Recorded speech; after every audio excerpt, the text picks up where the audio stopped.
अस्सलाम वालेकुम नाज़रीन, सुनो न्यूज़ पर आप देख रहे हैं प्रोग्राम लाइव जामी। मैं आपके साथ मोहम्मद अशमत जामी। आज अहम डेवलपमेंट ये हुई कि कल रात ख्वाजा आसिफ साहब का एक इंटरव्यू था, उससे पहले उनका एक ट्वीट था पुर्तगाल के हवाले से कि ब्यूरोक्रेसी बड़ी तादाद में वहाँ चली गई। एक दो किरदारों का नाम भी लिया। लोग फिर इस्तफसार करते रहे कि कौन लोग हैं जो बाहर चले गए, किन की प्रॉपर्टीज़ बाहर हैं, कौन गोल्डन वीज़ा से मुस्तफ़ीद हुए। तो वज़ीर दिफा अगर मुल्क की ये बात कर रहे हैं तो बात तो बड़ी अहम थी। कल भी उन्होंने एक इंटरव्यू में कहा कि मैं भी कोशिश कर रहा हूँ कुछ नाम सामने लाने की, मीडिया भी तहकीकात करे।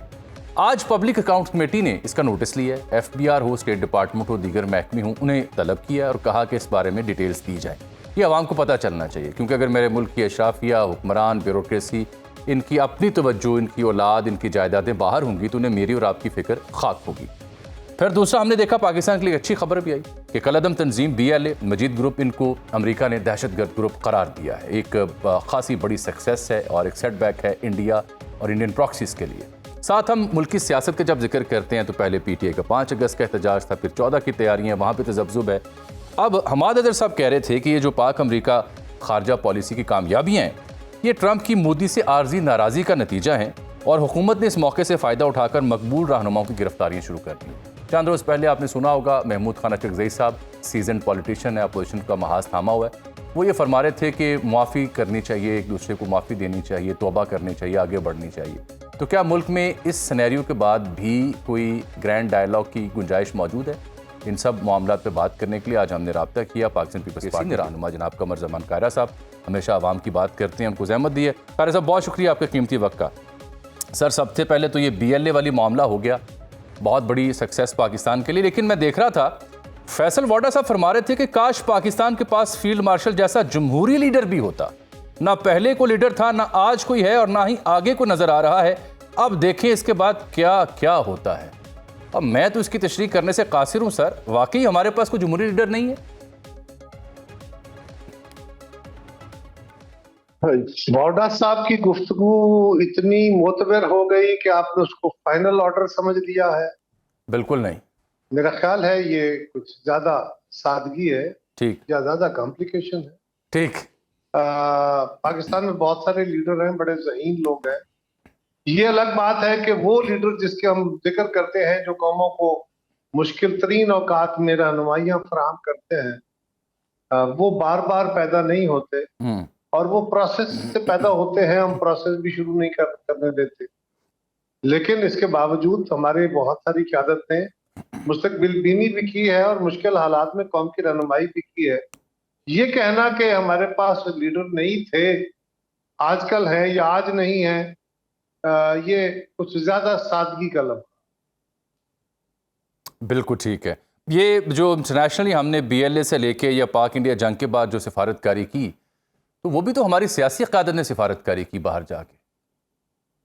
बिलाशुबहा हिंदुस्तान के साथ जो हमारी जंग थी, हमारी अफवाज ने लड़ी, हुकूमत ने वो मोर्चा संभाला, खारजा अमूर के माहिरीन ने और खारजा वजारत ने वो मोर्चा संभाला, मीडिया ने बड़ा कामयाब मोर्चा संभाला और आला, और फिर कौमी क़यादत ने मुकम्मल तौर पे उसको सपोर्ट किया। मेरी क़यादत ने भी बड़ा आला रोल प्ले किया है, उसके तो अपने पराए सब मोतरफ है।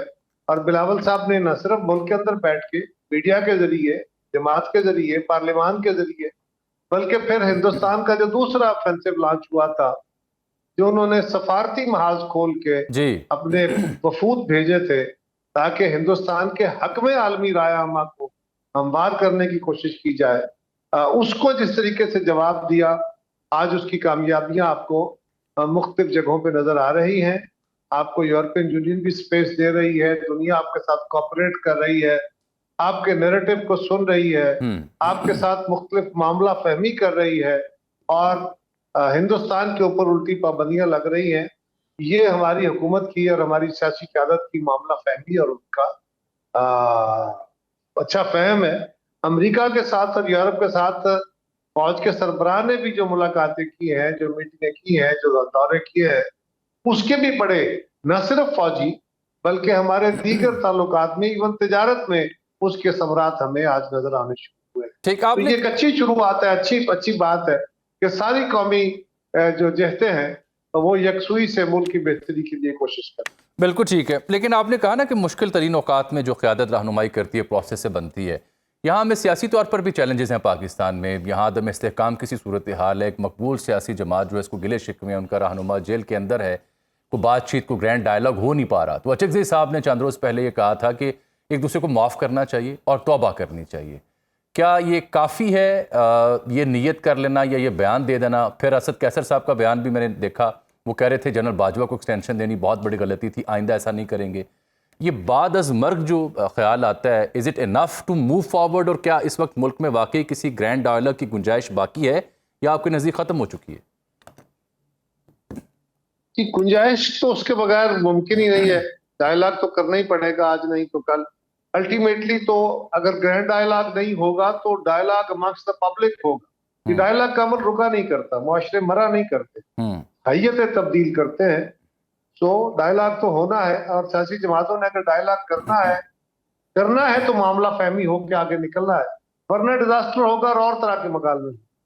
लेकिन इस बहस को एक तरफ रखते हुए जो पीटीआई ने इस वक्त अपने लिए हालात पैदा कर दिए हैं, बदकिस्मती उनकी ये है या कौम की ये है कि उन्होंने अपने लिए भी खड्डे खोदे हैं, सियासत के लिए भी खोदे हैं, मुल्क के लिए। अब इस वक्त सूरत हाल क्या है? खान साहब पार्टी के लीडर, वो जेल में है। पीछे एक क़यादत मुंतखब की गई जो बैरिस्टर गौहर साहब और सलमान अकरम राजा और उनके बाकी साथी हैं। जी। उनकी हालत यह है कि जमात के अंदर उनकी आवाज को फाइनलिटी नहीं है, उनकी आवाज को वजन नहीं है। उनके असद कैसर साहब का बयान आ जाए तो वो बेअसर हो जाते हैं, हलीमा खान साहबा का बयान आ जाए तो वो बेअसर हो जाते हैं। इसी तरह कोई वकील साहब उनको मिल के आते हैं, खान साहब को तो एक और तरह का अपना बयान दे देते हैं। तो कोई एक ऐसी लीडरशिप नहीं है पीछे, या सेट ऑफ लीडर्स नहीं है, या एक छोटा सा ऑर्गेनाइजेशन नहीं है जिनको इमरान खान साहब की फाइनल अप्रूवल हासिल हो कि लोग उनकी आवाज को फाइनल आवाज समझे। यही मामला उनके एहतजाजी सियासत में नाकामी की भी सूरत बन रहा है, और यही उनकी ये जो पाकिस्तान के अंदर कोई दूसरा मामला करना है या किसी जमातों से बात करनी है या अपोजिशन के साथ बैठना है, क्योंकि एक शख्स कोई बात करता है, कल उसके बिल्कुल मुतसादम बात हो जाती है। और किसी भी शख्स की बात, किसी भी लीडर की बात इमरान खान साहब या उनका कोई तर्जुमान उसको रिवर्ट कर देता है और वो फिर स्क्वायर जीरो पे आ जाते हैं। इस सूरत हाल में महमूद खान साहब मेरे लिए बहुत काबिल एहतराम है जी, बहुत अच्छे पाए के लीडर हैं, लेकिन उनकी जज्बे अच्छे हैं। खान साहब को भी तो समझाएं जिनके वो साथ हैं कि वो भी इस तरफ आए, अपनी गलतियों का एतराफ करते हुए आगे बढ़ने की कोशिश करें। यही वो बात है जो पिछले 6 साल से हम उन्हें कह रहे हैं। ठीक, और कम से कम 2 साल से तो कह रहे हैं। चलिए ये तो जिक्र आप कर रहे हैं ना, ये तो आप जिक्र करें PTI, from with in PTI जो प्रॉब्लम्स हैं उनको आइडेंटिफाई आप बीइंग अ पॉलिटिकल लीडर कर रहे हैं। अभी आपने अपने तज्जिए में कहा कि ये जो इनकी सियासत है उसकी वजह से इनके अपने लिए भी तो खड्डे उन्होंने खोदे ही हैं, लेकिन ये बहसियत मजमूई मुल्क की सियासत और मुल्क के लिए भी इन्होंने खड्डे खोद दिए हैं। ये मैं समझा नहीं, जरा अगर आप सादा लफ्जों में वाम को बताएं। देखिए, एक बात तो यह है कि उन्होंने अगर खारजा पॉलिसी के महाज पे खराबियां की तो खड्डे ही खोदे थे ना, कि चीन हमसे नाराज, सऊदी अरब दोस्त हमसे नाराज, टर्की हमसे नाराज, अमेरिका हमसे नाराज, यूरोप हमसे नाराज, तालिबान को खुश करने के लिए वो भाई बना लिए और जो भाई थे उनसे दूरी इख्तियार कर ली। तो ये उनके फैसले थे ना जिसकी बदौलत ये सारा कुछ हुआ। अब खड्डे मुल्क के लिए खोदे, सियासत के लिए ये खड्डे खोदे, सियासत की स्पेस कम कर दी उन्होंने। कहने को तो आजकल वो सुप्रीमेसी और सिविल सुप्रीमेसी के नारे लगाते हैं, लेकिन आप गौर कर लीजिए कि उन्होंने जनरल फैज साहब को कितनी स्पेस दी थी और क्या सूरत हाल थी उस वक्त पार्लिमान की मुल्क के अंदर।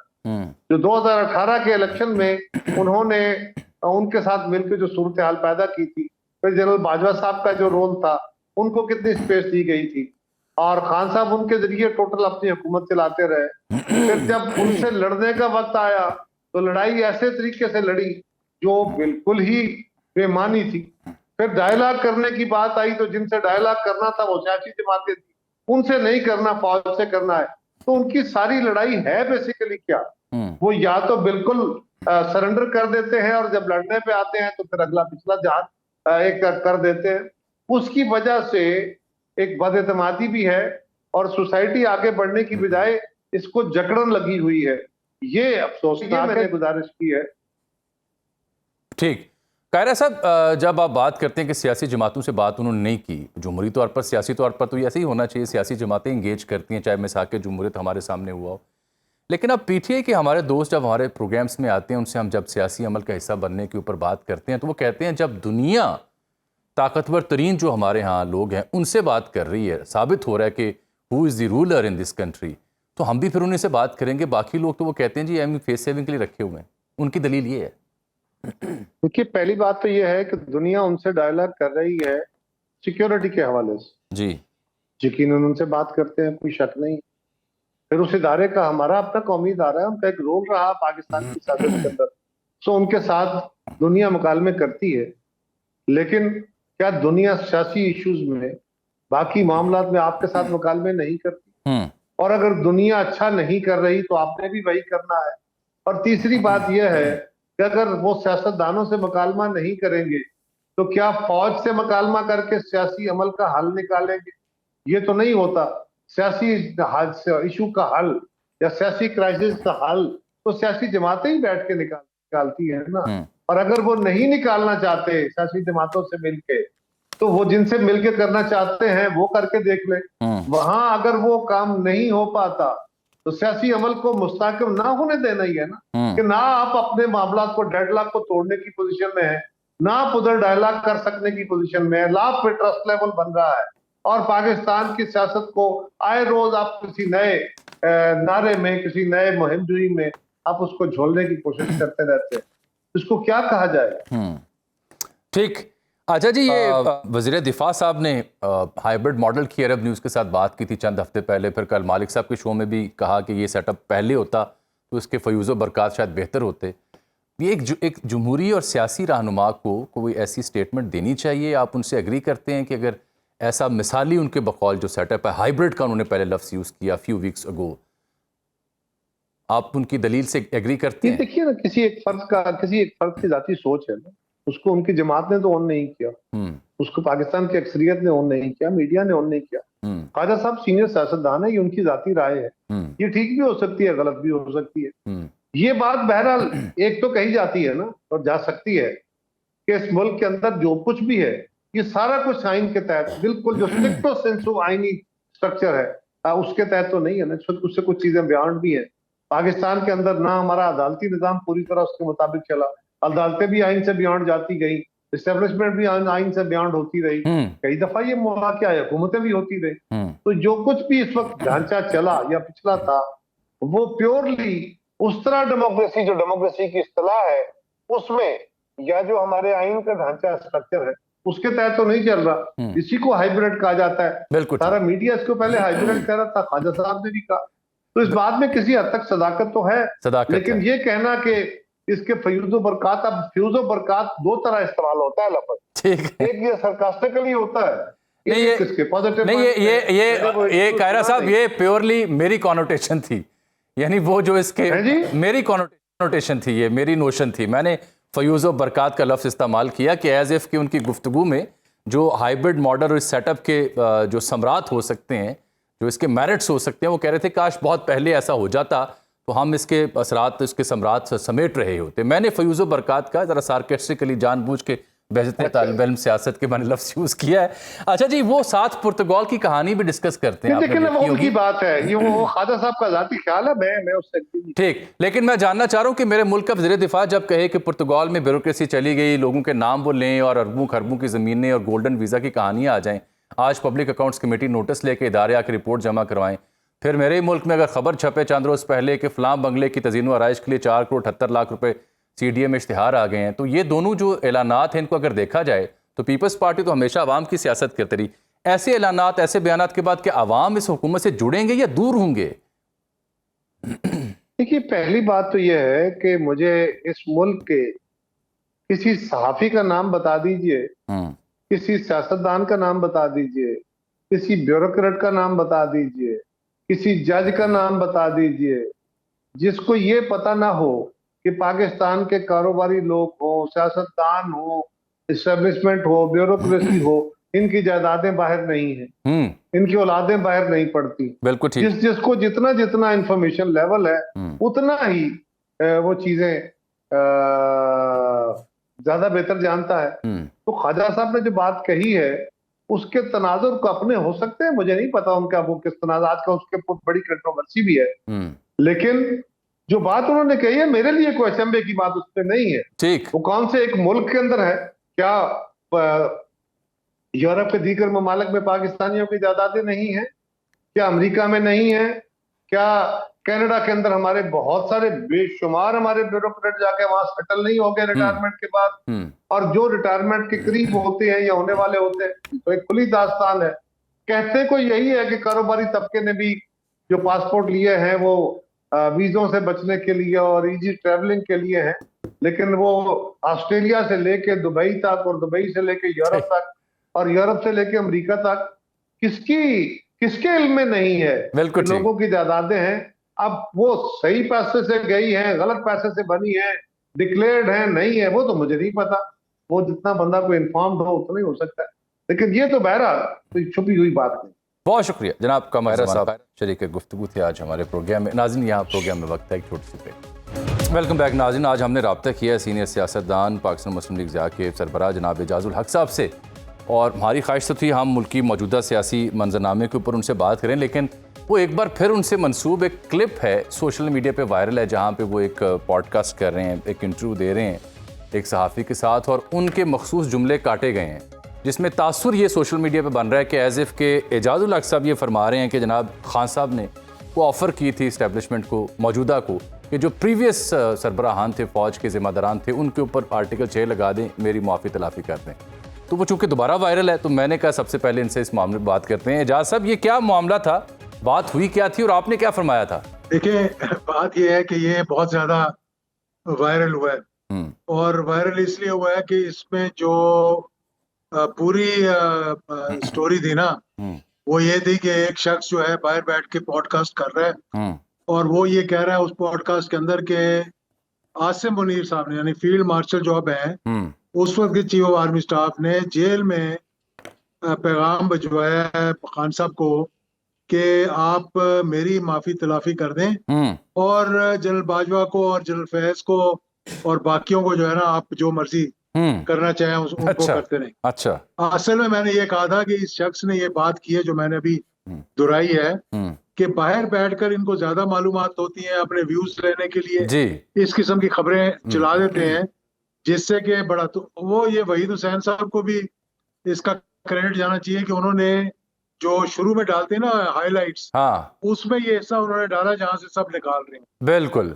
यानी बजाय इसके कि पूरी स्टोरी डाल लेंगे। यानी उन्होंने भी, उस एंकर ने भी आउट ऑफ कॉन्टेक्स्ट आपकी लाइन निकाली जो आप किसी और का हवाला दे रहे हैं। एक बाहर बैठे यूट्यूबर जो कि शायद फौज से भी ताल्लुक रहा हो, जिसके ऊपर अब पाबंदी भी है, उसका आप जिक्र कर रहे हैं। उसका जिक्र कर रहा था मैं कि मैंने उनको सुना ना उसी दिन, कहीं मैंने सुना तो उन्होंने ये बात की, तो मैंने उसे जाकर बताया कि देखें किस तरह से बाहर बैठकर लोग ऐसी खबरें दे रहे हैं जो हमें भी नहीं मालूम यहाँ बैठकर। तो ये उन्होंने कहा, तो फिर वो वायरल हो गया। तो उनको भी चाहिए था कि यहाँ पे जब आप अपना पॉडकास्ट कर रहे हैं और उसमें शुरू में जो हाइलाइट्स डाल रहे हैं, कम से कम आउट ऑफ कॉन्टेक्स्ट बात तो ना डालें ना उसके अंदर, ठीक, कि मुझसे मंसूब करके। ठीक, बहरहाल इस पे बड़ी लोगों की तवज्जो गई थी, और मतलब फिर मैंने उसी वक्त मुझे मालूम हुआ तो मैंने फिर जो ओरिजिनल फॉर्म था पूरे का पूरा डाल दिया उसके ऊपर। चलिए, अब मैं आपकी सियासी बसीरत और तजुर्बे का फ़ायदा उठाते हुए इसी मौजू को ज़रा और तरह से डिस्कस कर लेता हूँ। यानी आपकी राय क्या है कि अब तक जब से ये सूरत हाल है सियासी तौर पर, खान साहब अंदर हैं, एक नया सेटअप है, फील्ड मार्शल भी हैं, पाक इंडिया जंग भी हो गई, PTA के एहतजाज भी हो गए, ट्रंप साहब भी आ गए, अदालतों से भी कोई रिलीफ नहीं मिला, तो इस बीच में इन 2 बरसों में कोई ऐसी एफर्ट हुई है माफ़ी तलाफ़ी की बिटवीन PTI एंड एस्टेब्लिशमेंट? हुई है, जनरल बेग के जमाने में, जनरल बेग कह रहा हूँ, सॉरी, जनरल बाजवा के जमाने में हुई थी। अच्छा, जब जनरल बाजवा ने इनको ऑफर दी थी कि आप अपना पहला लॉन्ग मार्च जो है वो थोड़ा सा उसको आगे ले जाएं, और बाद में हम इलेक्शन करवाते हैं। और मेरे यार इंफॉर्मेशन के मुताबिक मीटिंग भी हुई थी स्पीकर हाउस में, असद कैसर साहब वगैरह ये सारे इकट्ठे हुए थे, और उसके बाद ये पैगाम जो है ये उस वक्त की PDM की हुकूमत को भी कन्वे कर दिया गया, यानी कि ये मामला है। लेकिन फिर वो खान साहब की आदत है, या वो खुद या उनको कोई तैयार कर देता है आखिरी मोमेंट पे कि कोई ना कोई यू टर्न ले लेते हैं वो। इसी तरह से फिर ये नवंबर लास्ट ईयर जो लॉन्ग मार्च थी उससे पहले भी थोड़ी बहुत गुफ्तगू हुई, और आपको पता है कि बाहर से भी कुछ लोग आए हुए थे जिनको खुद इन्हीं की फैमिली ने अंदर भेजा मिलने के लिए, जिनके थोड़े बहुत एस्टेब्लिशमेंट के साथ भी राब्ते थे। उनकी भी आपने सुने होंगे, आजकल पॉडकास्ट आ रहे हैं, कुछ प्रोग्रामों में भी आकर बैठे हैं वो। तो ये बात आगे देखिए, मैं जो बात करता हूँ ये करता हूँ कि इसको मैं कंपेयर करता हूँ कि 1999 में चले जाएं पीछे जी, जब एक चीफ ऑफ आर्मी स्टाफ की और एक प्राइम मिनिस्टर की जाती आमना सामना हो गया था। उसको sitting chief of army staff को उतार दिया, और फिर उसने वो बजाय निकलने के वो उन्होंने मार्शल लॉ लगा दिया, और ये ज्यादा मुश्किल में आ गए हमारे प्राइम मिनिस्टर जो थे उस वक्त के, नवाज शरीफ साहब। और उन्होंने भी बड़ी मुश्किल काटी, क्योंकि वो डायरेक्ट कन्फ्रंटेशन थी। तो कहाँ अटक जेल और कहाँ लांडी जेल, कहाँ अटक किला कहीं कहाँ लांडी जेल, जहाँ वो पेशियों के लिए जाते थे ससना के अंदर हथकड़ियां लगवा के हाथों पे सीटों के साथ बांध के। तो उन्होंने भी शुरू में, उनको भी मुझे मतलब जाती तौर पे इल्म है, क्योंकि मैंने भी बीच में कोशिश की थी एक दफा के माफी तलाफी तो नहीं, लेकिन कोई ऐसा रास्ता बीच का निकल आए जिससे कि असम्बलियां बहाल हो जाएं और मामला जो है वो तय हो जाए, जिसपे के उस वक्त के जनरल परवेज मुशर्रफ किसी हद तक मान गए थे। और मेरी आखिरी मीटिंग जो पहले हुई नवाज शरीफ साहब के वालिद साहब के साथ, जिसमें कोई 3 घंटे 3.5 घंटे की मीटिंग थी, फिर तय हुई मीटिंग मियां नवाज शरीफ साहब के साथ, लेकिन आखिरी मोमेंट पे उन्होंने कैंसिल कर दी। अच्छा, उससे पहले उनको चौधरी सरवर साहब मिले सबसे पहले, फिर उनको शेख जासिम मिले जो कि फॉरेन मिनिस्टर थे कतर के। उन्होंने हमसे भी बड़ा गुफ्तगू की जब हम गए कतर एक सरकारी दौरे पे 2001 में या 2002 में, इलेक्शन से पहले गए थे हम। तो उस वक्त तक वो तैयार नहीं थे, लेकिन जब उन्होंने अपना ज़हन बनाया ना, जो भी मियां साहब को जाकर कहता था कि जी बातचीत करके मामला हो गया, छो जी, अच्छा, मैं नहीं गल करनी, मैं लड़ेंगे मरेंगे। लेकिन जिस दिन उन्होंने फैसला किया तो with in a month he was out and away, यानी कोई रास्ता निकल आया था। दूसरी मर्तबा फिर ये हुआ जब वो प्लेटलेट की कहानी आई जी। तो इसी तरह अभी तो खान साहब ने वो अपॉर्चुनिटीज तो मिस कर दी हैं, लेकिन जब वो अपना ज़हन बना लेंगे ना, और जब उनकी जमात समझेगी कि हाँ अब गुफ्तगू से बातचीत से आगे हमने चलना है, क्योंकि दूसरी तरफ से भी कोई ऐसी ऑफर नहीं हो रही कि हम ये कहें जनाब कि वो बहुत बड़े लड़े हैं। उनको तो ये कहा जा रहा है कि जी अपना नैरेटिव और अपनी पॉपुलैरिटी अगर आपने ये बातचीत की तो मतलब वो खत्म हो जाएगी, मतलब वो जाकर डराया जाता है, लोग ये कि जाकर कहते हैं। ठीक, लेकिन देखें, मैं ये कहता हूँ कि उस पॉपुलैरिटी को, उस नैरेटिव को क्या करना है आपने जिसे आप कन्वर्ट ही नहीं कर सकते। तो अंदर पार्लियामेंट के एक रोल अदा कर सकते हैं, स्पीकर के जरिए एक रोल अदा कर सकते हैं। प्राइम मिनिस्टर ने कहा कि मैं तैयार हूँ, अगर स्पीकर चाहे तो उनके जरिए हम बैठ के बात कर सकते हैं। 26वीं तरमीम के दौरान भी एक ऐसी अपॉर्चुनिटी आई थी कि जिसमें तकरीबन पीटीआई ऑन बोर्ड आ गई थी JUIF के साथ मिलकर, और एंड में उन्होंने जाके फिर बातचीत जो है वो नहीं मानी। तो इसलिए मैं ये कह रहा हूँ कि अपॉर्चुनिटी उस वक्त आएगी जब ये अपना ज़हन बना लेंगे कि हाँ भाई, अब मुल्क की खातिर, मुल्क की बेहतरी के लिए, अवाम की बेहतरी के लिए हमने बहादुराई को हटाकर अब हमने मसले का हल निकालना। तो एजाज साहब, अभी तो पीटीआई इस तरफ नहीं आ रही, बिलखुसूस खान साहब, उनके बाकी जो दस्तयाब रहनुमा है वो तो बात करते हैं किसी हद तक। अगले दिन नचकी साहब भी कह रहे थे कि माफ़ी तलाफ़ी होनी चाहिए, तौबा करनी चाहिए, एक्सटेंशन पे भी माफ़ी मांग रहे थे जो जनरल बाजवा की दी पीटीआई ने, असद कैसर भी।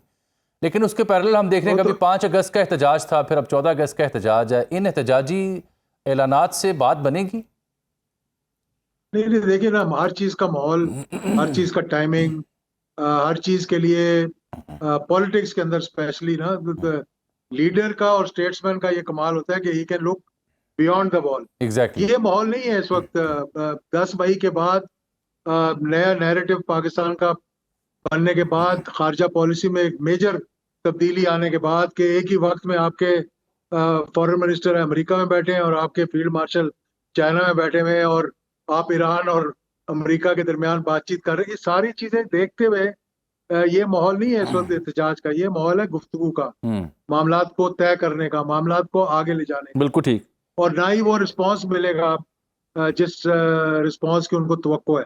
बिल्कुल देखिए मैं बिल्कुल सीधी बात बता रहा हूँ। और एक और बात जो मैं कहना चाहता हूँ कि मुझे इस बात पे बड़ा दुख होता है कि जिस वक्त कर रहे होते हैं उस वक्त सोचते नहीं, बाद में कहते हैं हमने माफी मांगी। बिल्कुल यानी ठीक, बिल्कुल ठीक। ये पीएमएल में भी बहुत से लोग ऐसे हैं हाँ जो कि मतलब अपने बड़ों की इज्जत भी नहीं रखी उन्होंने कि हम माफी मांगते हैं। हाँ और अब ये नया सोचा इन्होंने, पीटीआई वालों ने भी छोड़ दिया बिल्कुल कि ठीक, हमसे गलती हो गई, हम माफी मांगते हैं।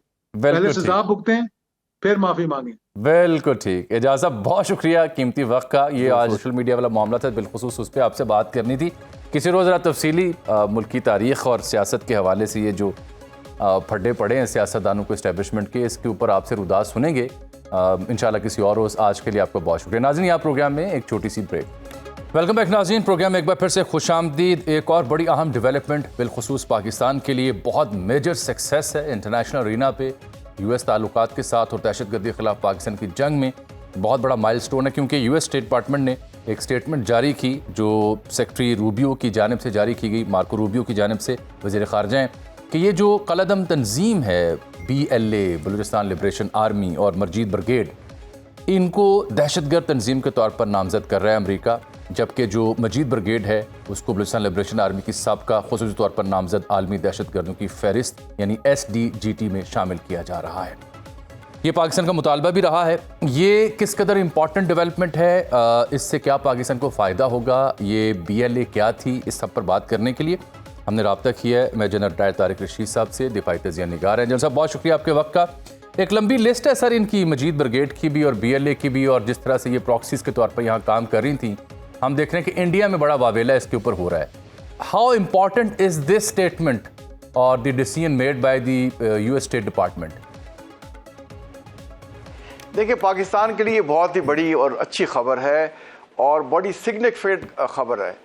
पाकिस्तान देखें, बलूचिस्तान में फितना और हिंदुस्तान पिछली 2 दहाइयों से ज़्यादा दहशतगर्द कार्रवाई में मुलव्विस थे और हम बार बार दुनिया को बता रहे थे। हमने डोजियर भी पेश किए UN में, बट उस वक्त शायद हालात मुख्तलिफ थे।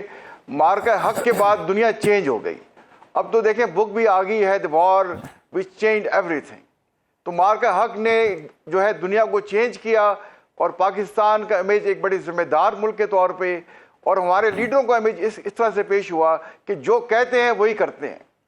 इंडिया के मोदी ने जो कहा वो उसको करके ना दिखा सका।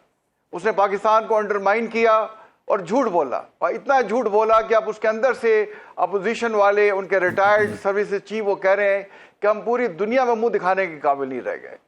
तो जिस मुल्क के पॉलिटिकल लीडर, उनके सर्विसेज चीफ अगर झूठ बोलें और आप कहें कि हम दुनिया की सबसे बड़ी डेमोक्रेसी है और हमारी फौज जो है दुनिया की दूसरी तीसरी बड़ी फौज है, और अगर आप झूठ बोलें तो आपकी कोई इज्जत नहीं करता। और जो आप कहते रहे वो खोखले दावे थे, खोखले बड़े बड़े आपने उसमें चीजें क्लेम की, पर दुनिया को साबित नहीं कर सके। जनरल साहब, जो कहा वो जनरल साहब, ये अमरीकी जो महकमा खारजा है वो ये कहता है कि इस तंजीम को दहशतगर्द करार देना दहशतगर्दी के खिलाफ हमारी जंग में एक अहम किरदार अदा करता है और दहशतगर्द सरगर्मियों को रोकने का एक मौसर तरीका है। क्या हम समझें कि अमली तौर पर भी अमरीका दहशतगर्दी के खिलाफ जंग में हमें गैजेट्स और इक्विपमेंट भी देगा? देखिए, गैजेट्स इक्विपमेंट तो देगा ही देगा इंशाल्लाह। हमारे पास पहले भी गैजेट्स और इक्विपमेंट वगैरह थे। हम डिफेंस जो है अपनी जो हमारी जो रिक्वायरमेंट है उसमें ऑलमोस्ट हम जो है खुद कफील है। हम ये चीज़ें खुद भी बना रहे हैं। अब अमेरिका जो उसने खुल के स्टेटमेंट दी है, अब देखें अगर वो BLA को दहशतगर्द तंजीम करार देता है तो BLA को कौन सपोर्ट कर रहा है? उसे इंडिया सपोर्ट कर रहा था। उनके प्राइम मिनिस्टर भी इसके मुतालिक बयान देते रहे, उनका national security adviser Ajit Doval साहब भी कहते रहे। तो अब देखें उनके मुंह पे भी ये तमाचा है, उनको अंडरमाइन किया गया है।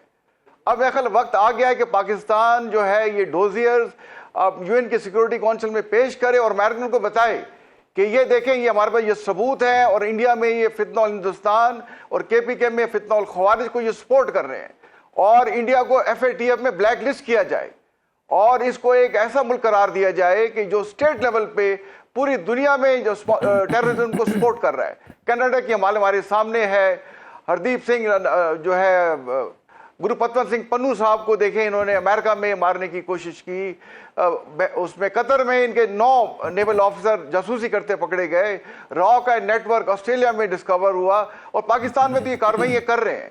तो अब ये इंडिया जो है दुनिया के सामने एक्सपोज हो गया है और दुनिया पाकिस्तान के साथ मिलना चाहती है, पाकिस्तान को सपोर्ट कर रही है और इंडिया उतना ही इंटरनेशनल लेवल पे आइसोलेट हो रहा है। और अब देखें रिसेंटली उनके अपने अपोजिशन में 300 पार्लियामेंटेरियन ने राहुल गांधी के साथ इलेक्शन कमीशन की तरफ मार्च किया और उन्हें गिरफ्तार किया गया।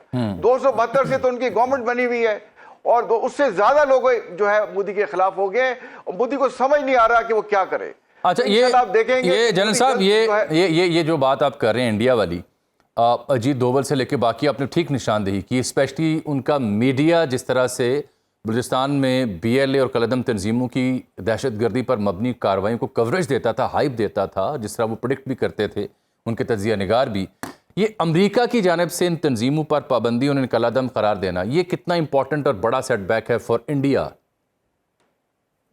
देखिए ये बहुत बड़ा सेटबैक है और मार्को रूबियो की जो स्टेटमेंट जारी हुई उसमें उन्होंने इंसिडेंट कोट किए हुए कि मार्च में जाफर एक्सप्रेस का इंसिडेंट हुआ जिसमें उसमें 31 मुसाफिर मारे गए, 300 से ज्यादा यरगमाल बनाए गए। इस तरह से उन्होंने जो कार्रवाइयां मोटी मोटी की 2019 में और उस 2019 और 2025 के बीच में उन्होंने निशानदेही की है, तो वो डायरेक्टली उन्होंने पिन पॉइंट किया है। और आई थिंक अभी देखें वक्त के साथ साथ आप देखेंगे कि ये जो इंडिया पे पाबंदियां लगेंगी क्योंकि इनका जो घिनौना जो चेहरा था वो दुनिया के सामने नजर आ रहा है। और ट्रंप देखें, ट्रंप जो है वो डील मेकर है, वो एक बिजनेसमैन है, तो पाकिस्तान में उन्हें नजर आ रहा है कि पाकिस्तान में माइन एंड मिनरल का पोटेंशियल है। और उनकी आप ये स्टेटमेंट देखेंगे, हो सकता है नियर फ्यूचर में पाकिस्तान इंडिया को ऑयल एक्सपोर्ट कर रहा हो। तो मुझे इस चीज का मैं शायद बलूचिस्तान में जब ऑपरेशनल कमांडर था कि मुझे वहां बताया गया माइन एंड मिनरल डिपार्टमेंट की तरफ से कि बलूचिस्तान में ऑयल एंड गैस है वो अगर ईरान और मिडिल ईस्ट से ज्यादा नहीं तो कम भी नहीं है। और फिर ऑफशोर ड्रिलिंग की भी बात हो रही है। तो जो है ट्रंप साहब वो इस तरह पाकिस्तान को देख रहे हैं कि यहाँ बिजनेस अपॉर्चुनिटी है, उनको रेयर अर्थ मेटल भी चाहिए जिसमें हमारा गिलगित बल्तिस्तान और बलूचिस्तान उससे भरा हुआ है।